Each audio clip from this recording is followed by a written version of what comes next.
This is London. Hey guys, my name is Modi and you are welcome to Modi Speaks. I'm sure you came here because of the caption of this video. And the truth is that the caption of this video is in fact an understatement because what is going on in London currently is worse than you can ever imagine. I know that some people think that commentators like me are making things up or likely exaggerating when we point out the Islamization of places like the UK. Some people genuinely believe that nothing is really happening. They think that we are just blowing the situation out of proportion. They think that we are just trying to be sensational for clicks and views. Oh, don't mind them. It is not real. It is all propaganda.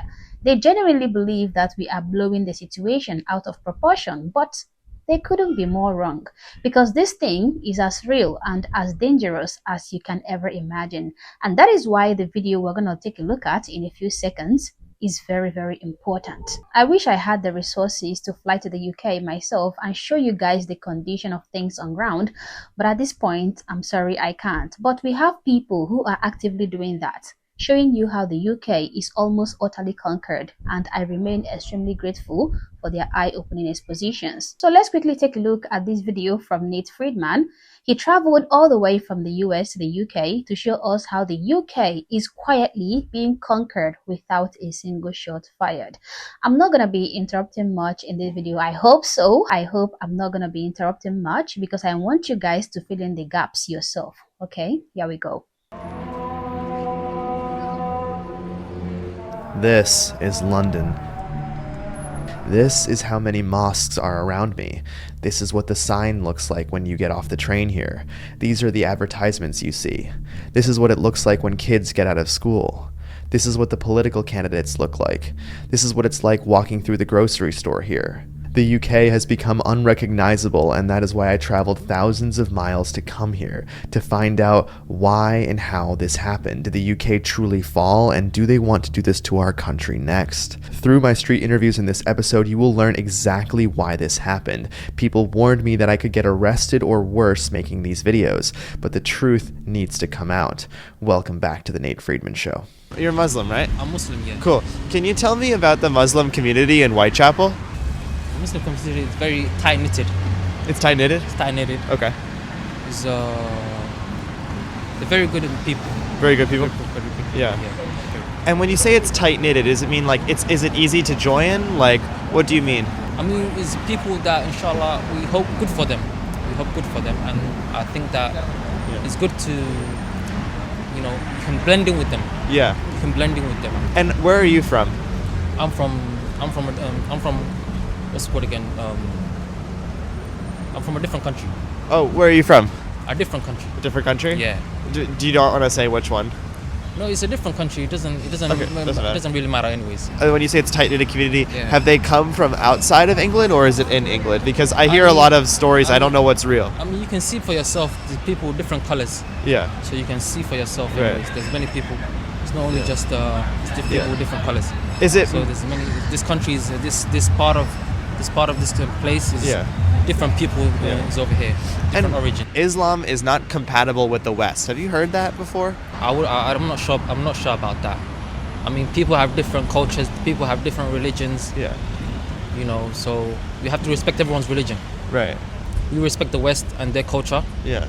And Islam has their own culture and their way of life. Yeah. He wouldn't say which country he came from.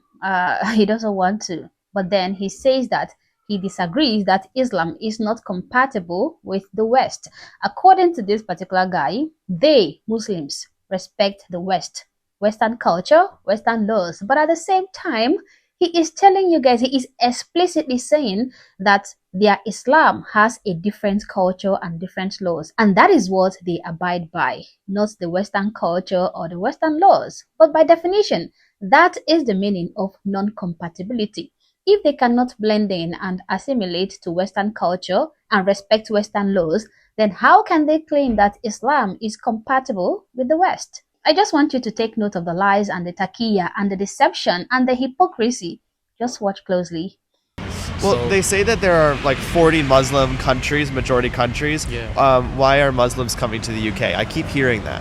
What's the response to that? Why are people coming to the UK? I mean, there's many Western people that come to the Muslim countries as well. Yeah. So that's okay, no problem with that. Yeah. No problem with that. That's okay. People can come here to get a job, get a life, it's a freedom country. The government lets the Muslims come in this country, so it's not for us to say who gonna come here or not. Yeah. The government is allowing the people to come in this country, so it's not for us to say who's gonna come here or not. And yes, the worst of it all is that I don't really blame these guys, okay? Just like he said, the United Kingdom's government is inviting them in droves to come there. He said it is the government that allows people to come in, and that is why they are there. So it is not actually the fault of these Muslims. The UK government is making it enticing for them to come, opening the borders for them to pour in. When you have welfare benefits for these illegal immigrants, for refugees, when you have welfare for families with more than 2 children, when you have beautiful hotels set out for migrants, what do you expect? They're gonna pour in numbers, and that is what we see happening. So what is the appeal for the West? Like why do Muslim people want to come to the West? What is it about the West that is great? There's many Western people that go to Muslim countries. What's so good about the Muslim countries? Sorry for interrupting, guys, but notice how instead of answering the question, why do Muslims flood to Western countries despite having over 50 Muslim majority countries they can immigrate to? Rather, he claims that Westerners are moving to Islamic countries too. Now, that is a very weak and cheap move, and I'm going to prove it to you. Yes, there are also Westerners in Muslim majority nations, especially in Gulf nations, for example, Dubai, Qatar, Saudi Arabia, but they aren't in any way comparable to the Muslim migration to the West in key ways. The immigration from Muslim nations to the West is overwhelmingly one-sided, okay, with Muslims having exponentially greater migration to the West than Westerners to Muslim nations. People from Muslim majority countries, or Muslims in general, living in Western countries is above 55 million in number, and Westerners living in Muslim countries are estimated to be around 2 to 3 million. That is 55 million Muslims versus 2 million Westerners. Just check it out. Now, let me give you a more specific number, okay? Let us take Syria, for example. According to UNHCR, there are over 973,000 Syrians living in Germany by the end of 2023. But the number of Germans moving or living in Syria is zero. Zilch. Non-existent. Now, let's take a look at another Muslim nation who isn't torn by war, okay? Who is a peaceful nation, right? A peaceful Muslim nation.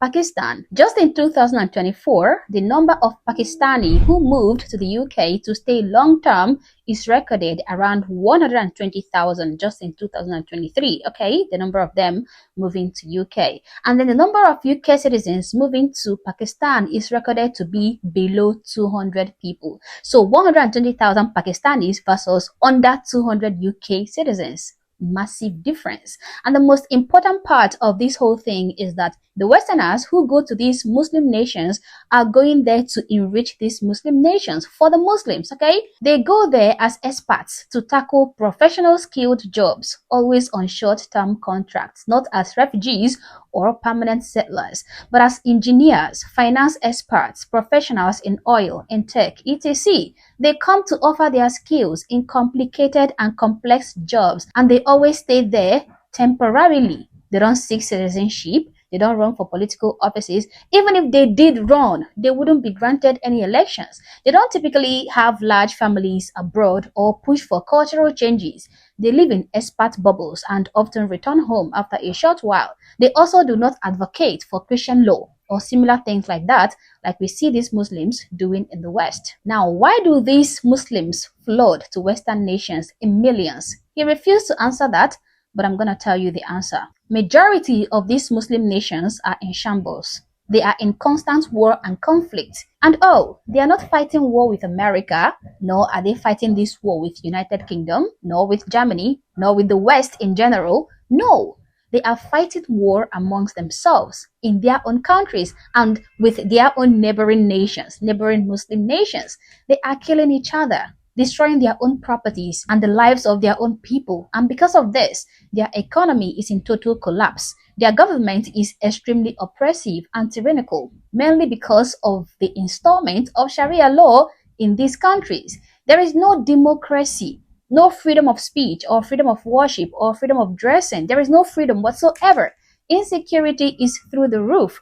There are no opportunities for better life. Religious extremism is through the roof. They are fleeing all of that. They are running away from all of that. The West affords them security, peace, high standard of living, freedom, oh freedom, freedom of speech, freedom of religion, freedom of anything you can think of, democracy, where their voices are heard and respected, quality of life, no Sharia law, you name it. But the irony in all of this is that these guys turn around and try to turn their new refuge into the same old wasteland they fled from. The same things that turned their home countries into a shithole are the same things they are advocating for every day in the West. Can you tell me about the Western people that are going to Muslim countries? Like, which Muslim countries are Western people going to? I mean, it's not for me to say. Like, it's facts. Yeah. No, I just haven't seen that, so I'm asking you, like, which majority Muslim countries are Western people going Are to? you against the Muslims coming to the Western No, countries? I'm not against it. I'm reporting on both sides because, like, the next thing I'm going to do is I'm going to speak... What's the big deal about this? Why are you making a topic? It's normal for everyone to come to a different country. I'm making it tough because my responsibility as a reporter is when I see so many people having a concern, Yeah. I actually go to I actually go and speak to people Muslim about people it. are very peaceful people. Yeah. Very peaceful people. They're very good people. We just stick to our religion. That's it. Yeah. We don't interfere in other people's religion, and we don't say to them, why you are Christian, why you're Jewish, why you're Buddhist, why you this, why you that. Right. We are very peaceful people. Yeah. We're very peaceful people. Absolutely. Yeah, the Muslims are very peaceful people, and that is why their countries are flourishing. That is why their countries are not ravaged by war and conflict, and that is why they are not fleeing to the West. They are very peaceful people. Just bear that in mind, okay? They are. I came to London to better understand what's really happened here, and he just said we respect the West and their culture, and Islam has their own culture and way of life. It doesn't sound like compatibility is at the top of his priorities. Next up, I speak to a man outside a mosque. He gives me his reason for why he and so many Muslims have come to the UK. Then I actually ended up going inside this mosque and learned some things about it that I still can't believe. I'll show you after the interview. Do you like this area, Whitechapel? Yeah, because all our Muslim people live here. Yeah. And there is a mosque. We pray 5 times here. Do you pray 5 times at this mosque or different ones? Different mosques. Yeah. But when I come over here, there is a funeral every day. There's a funeral every day? Every day, yeah. Why would you say that there are a lot of Muslim people in Whitechapel as opposed to other areas? Basically, why Whitechapel? Yeah, it is what you call American way, ghetto. Because there's a facility for praying together. There's a lot of mosques here. Yeah, a lot of mosques. Plus, all the food. Like halal? Halal, yeah. Okay, so there's a lot of halal, there's a lot of mosques. And that's why children are teaching Islamic, religion. Can the children learn Islamic things in Whitechapel? Yeah. Are the schools teaching it? Every mosque, they have facility. Oh, at the mosque they teach these. Teaching. Oh, okay. Islam is not compatible with the West. They worry about Islam. What is your response to that? Because right-wing, they're worried about any religions.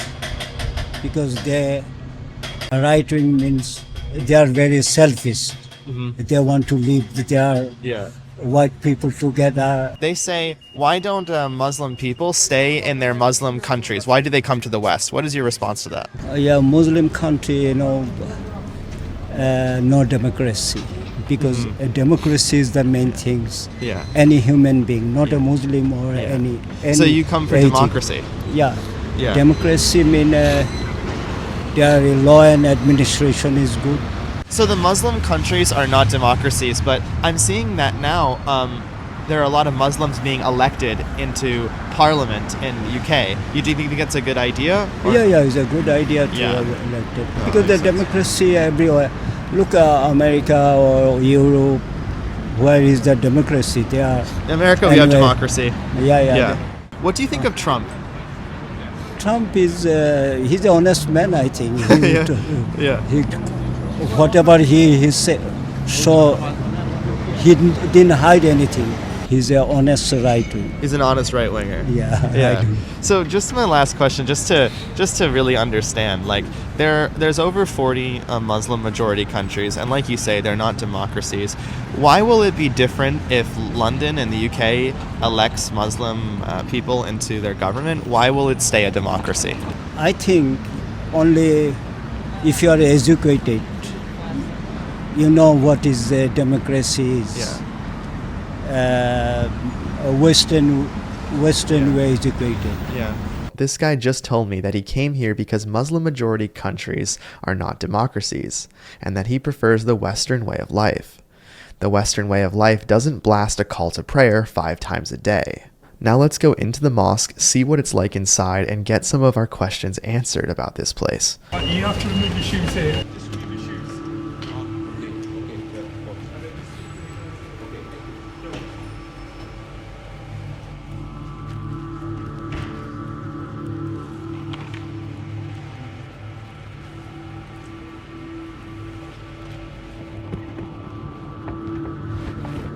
If you look at this building, it's huge. It covers the whole street. This giant Islamic center is connected to the mosque. Hey, how's it going? Looking to interview people in Whitechapel. Can I ask you a question? And how many people attend this mosque, would you say? In the Jummah to Friday, around 10,000. 10,000 Yeah. on one day? This is the busiest mosque in the Europe. In all of Europe? All of it. Wow, I didn't know that. One of the busiest and Yeah. one of the biggest. Okay. Few millions people come every year in this. Few million per year? Few million people That's awesome. worship. That's great. All right, well, I appreciate it, because my point was that... Yeah.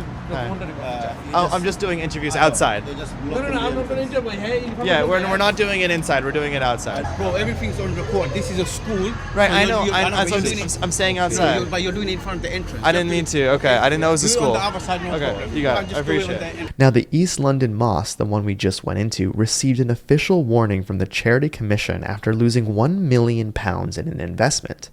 The mosque put their funds into an NHS-approved supplier and lost all the money. Now, the takeaway from this story is that this mosque can lose $1 million and be completely fine. This mosque also hosted a charity fun run that was open to men, boys of all ages, but girls only under the age of 12. Adult women and older girls were explicitly excluded. Why did the UK let this in, and who's really funding it? I sat down for an exclusive interview with Tommy Robinson, who led a pro-West march in London of over 3 million people, and in it he explains who's behind this. There's about 14 mosques in Whitechapel that I counted, about equal number of churches. Who's funding these Qatar, big mosques? Qatar and Saudi Arabia. And then whoever funds it dictates which form of Islam's being promoted in it. Qatar own Barclays, own Harrods, own the ports in this country. They pump £750 million into radicalisation in Europe. Qatar are a big problem. Qatar need ending, as in their influence needs ending. The influence they have over our politicians in our capital city and the money and infrastructure and the economy needs ending. The Muslim Brotherhood needs ending. Trump's just made a great move. We need to make it here. We've been crying out for this for decades. They have such influence. You're right about the influence. the full interview will be posted after this episode, so be sure to like and subscribe to see that.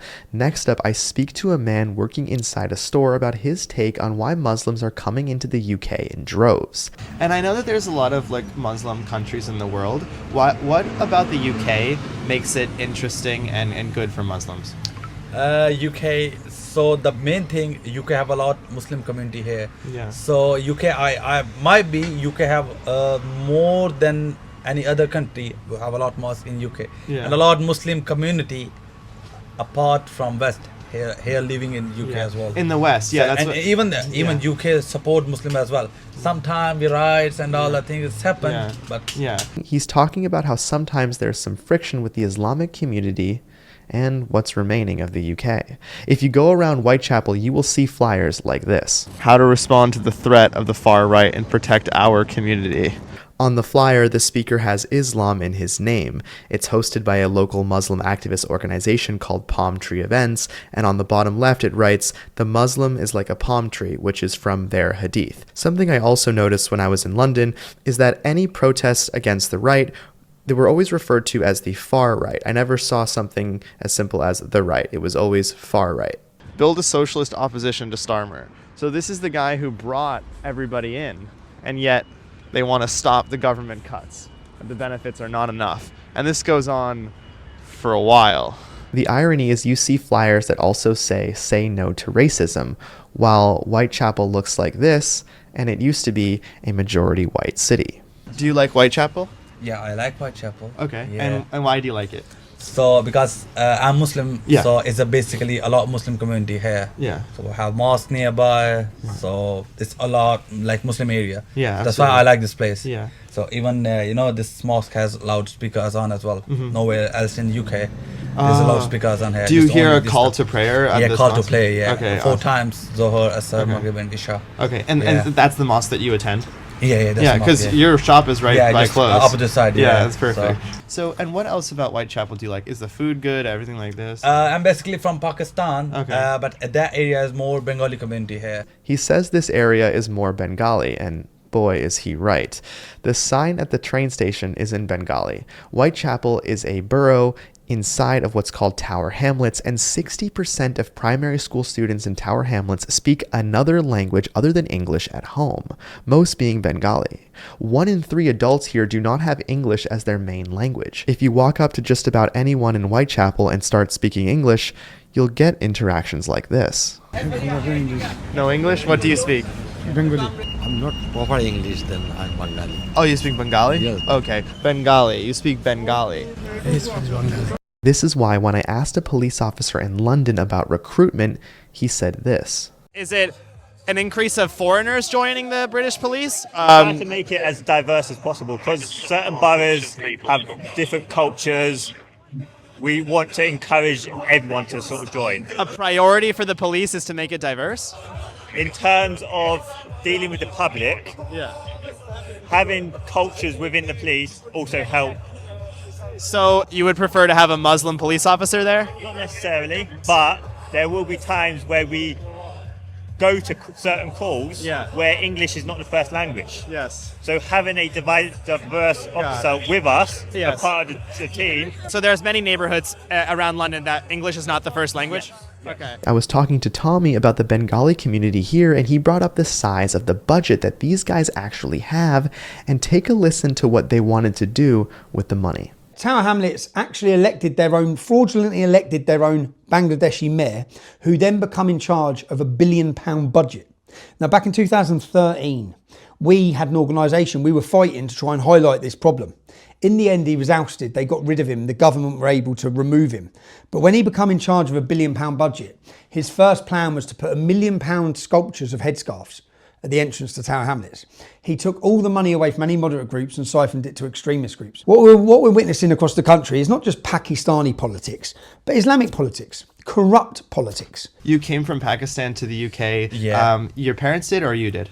No, I did, man. You did? Because I just finished my study last month. Yeah. So now I'm graduated.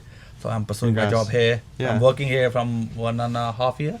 Islam is not compatible with the West. Have you heard that stuff before? Is it just... You've heard that? No. What is your response to that?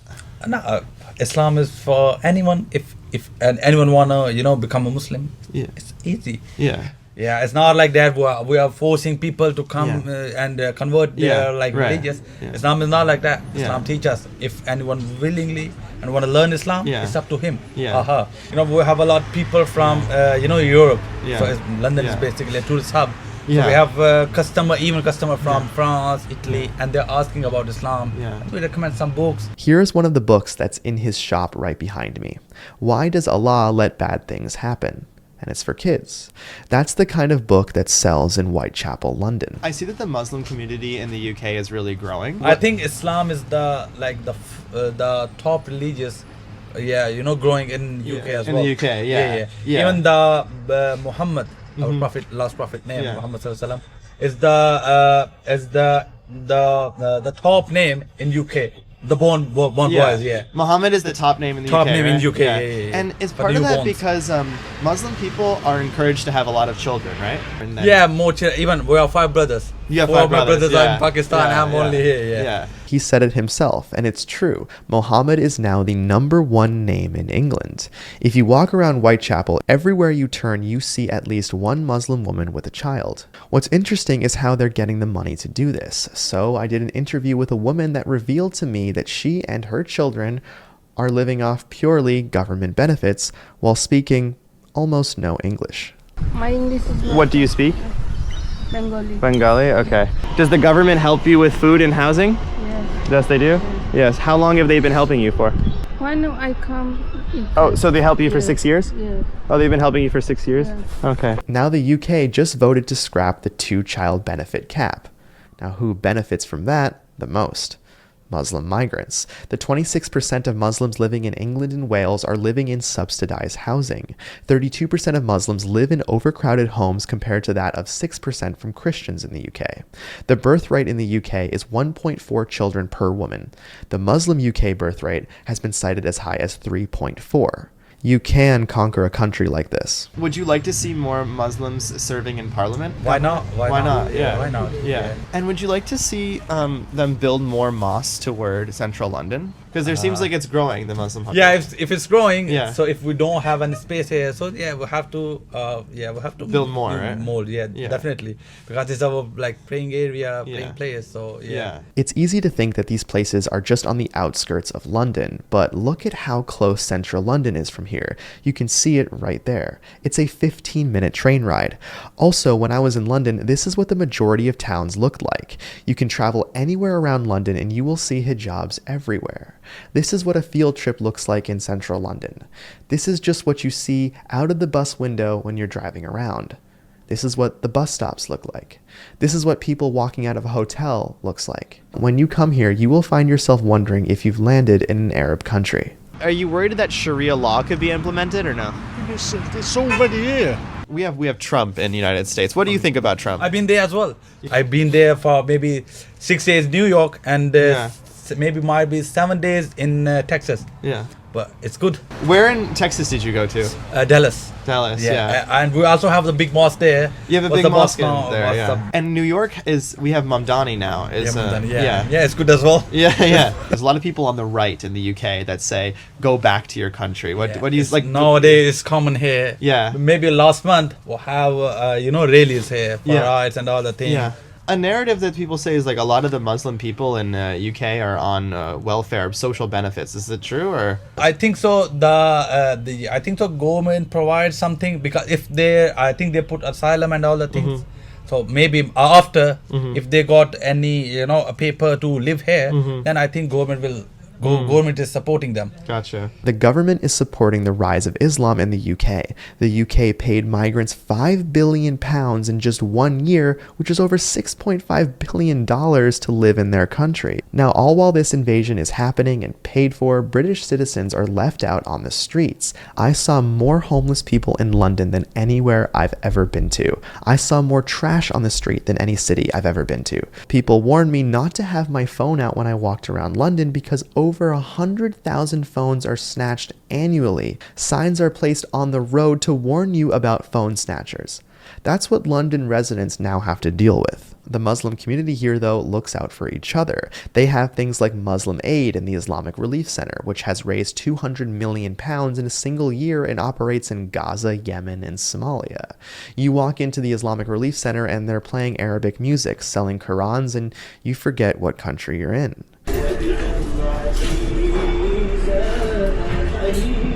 Then you walk down the block to the grocery store, and despite all these relief centers, you see this.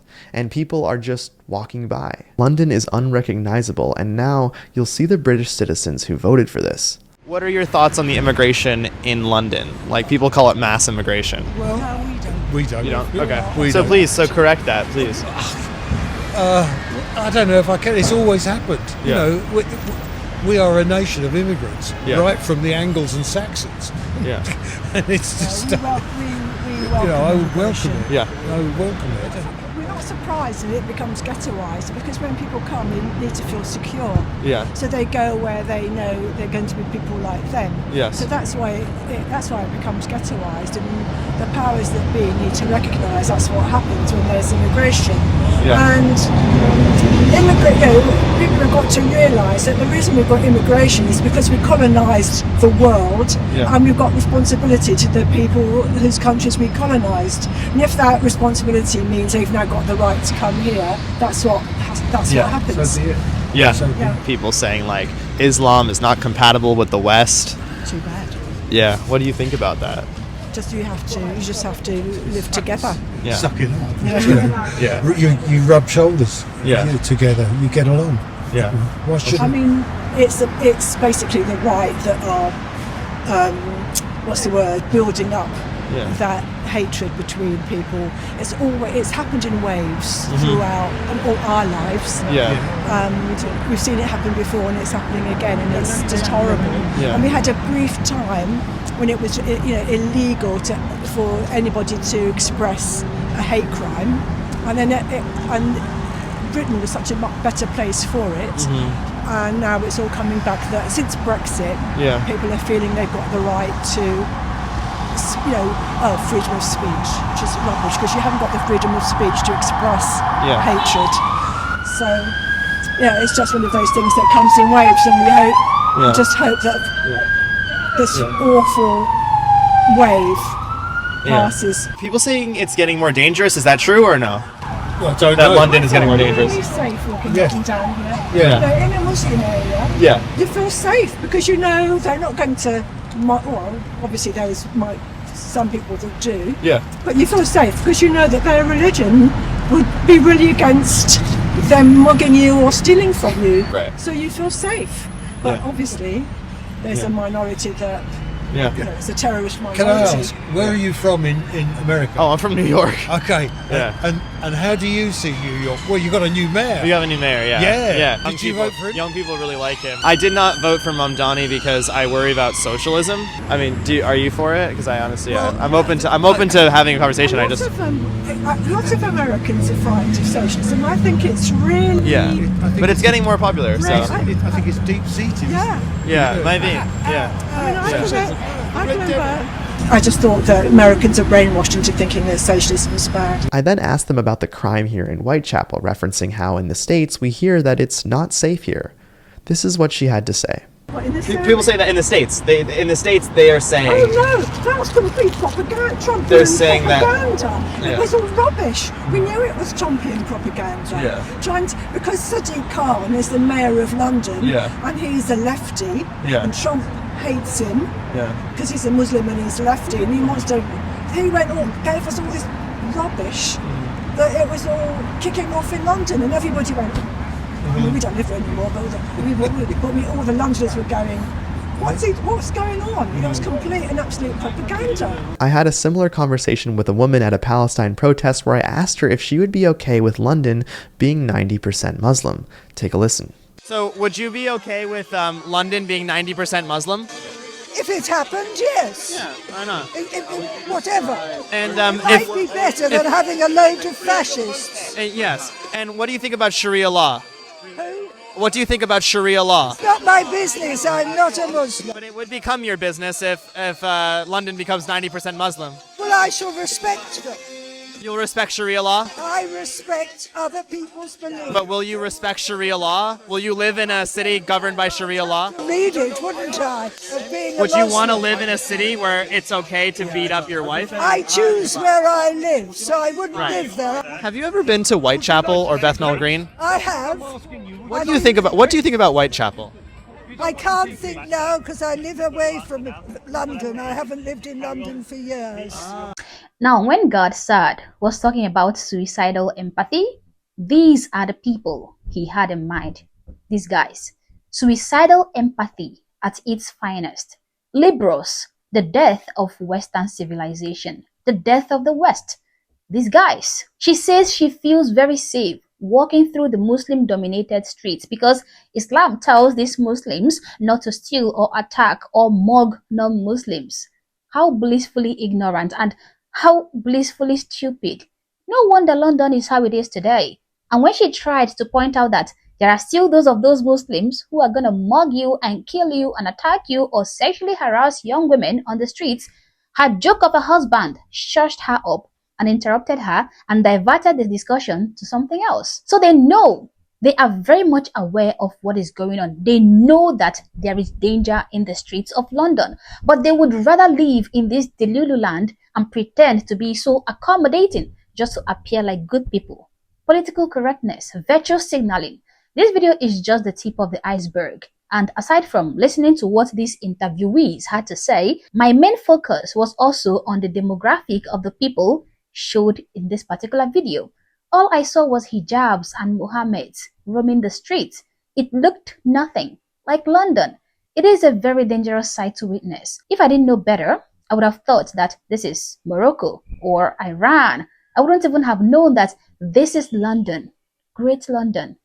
How had the mighty fallen? So guys, I hope you are getting some idea into what we are talking about. When we talk, when we cry out, this is what we are saying. The UK is almost utterly conquered. And we are indeed not joking about it. As always guys, these are my thoughts and my opinions. Please feel free to share yours in the comment section below, but do so respectfully. Also, if you're not subscribed to this channel, honestly, I don't know what you're waiting for. Subscribe to the channel. Like and share this video to keep people informed, and consider joining my membership or supporting the channel in any way that you can. Thank you for watching this video, and I hope to catch you on the next one. For now, peace.